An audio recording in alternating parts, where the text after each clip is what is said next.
Welcome back to the Obsession Engineering kitchen. It's been a busy week in the workshop, so today I'm having a bit of a treat. My mate Adam is cooking me Sunday dinner, so we're going to sit there and watch MotoGP, and as a bit of a treat, I'm going to be doing pudding. So because it's nearly winter, I thought we need something nice and warming, so I'm going to do Apple Crumble, one of my personal favourites. And I'm going to do it with lashings of custard.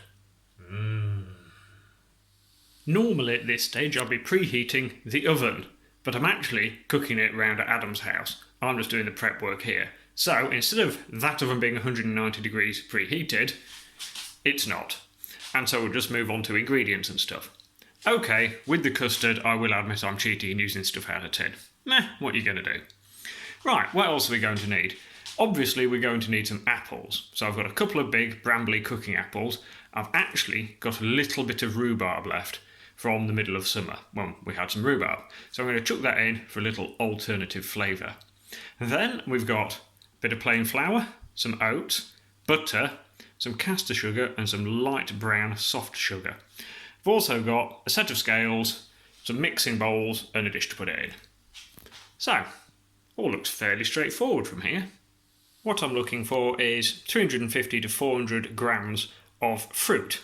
So we've got sort of 60 grams of rhubarb, so I'm going to cut these up and dice them into reasonably small bits so that I'll have in total about 365-370 grams of fruit.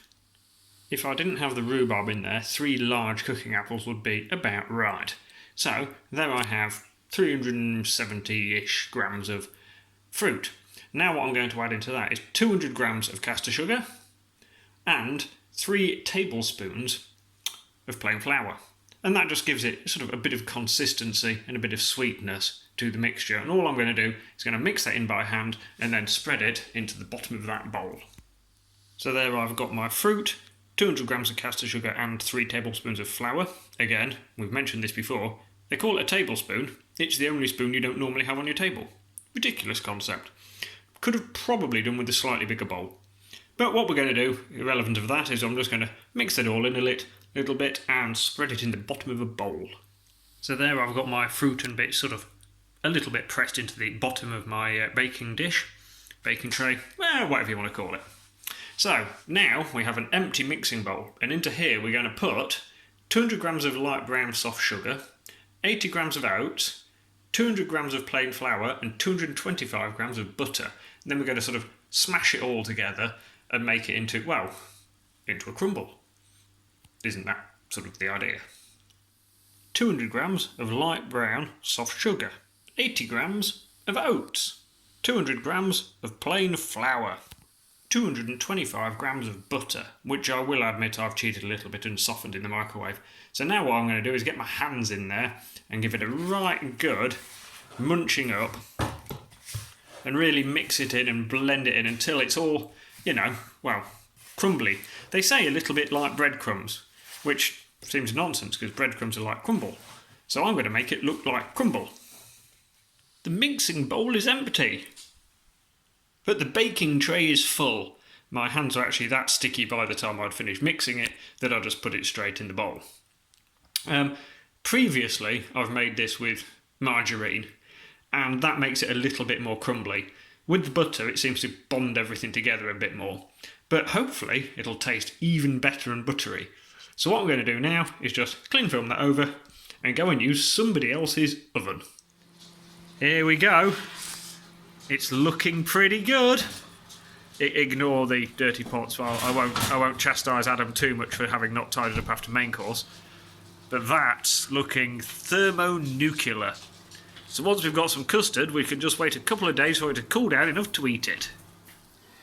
You can see it still sizzling away. I'm not going to be able to eat this for hours. So really the crumble, which was still very, very bubbly, as it hit the custard, bubbled more. So we were essentially quenching the crumble in custard. Here goes the moment of truth. That's quite a small amount you've got there, Adam. I'm just a little concerned with the smoke coming off of it, well, steam. So,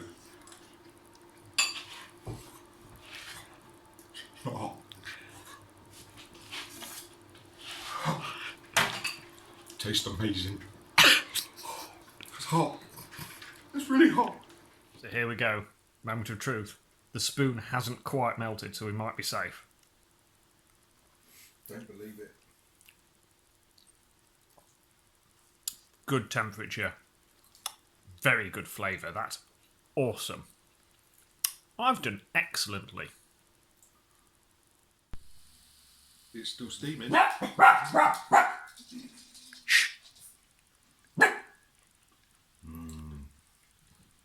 Buttery and sugary and appley. This makes me happy. That's still hot. So just to recap how to make my great tasting crumble. For the fruity bit, you'll need 350 to 400 grams of fruit. Apples work very well, as does rhubarb. You'll also need 200 grams of caster sugar and 3 tablespoons of plain flour. For the topping, you'll need 200 grams of light brown soft sugar, 80 grams of oats, 200 grams of plain flour, 225 grams of either butter or margarine, and then just mix it all together and pop it in the oven at 190 degrees for about 40 minutes. Thanks for watching, and join me again next time for more baking goodness. Or maybe some motorbikes. Who knows?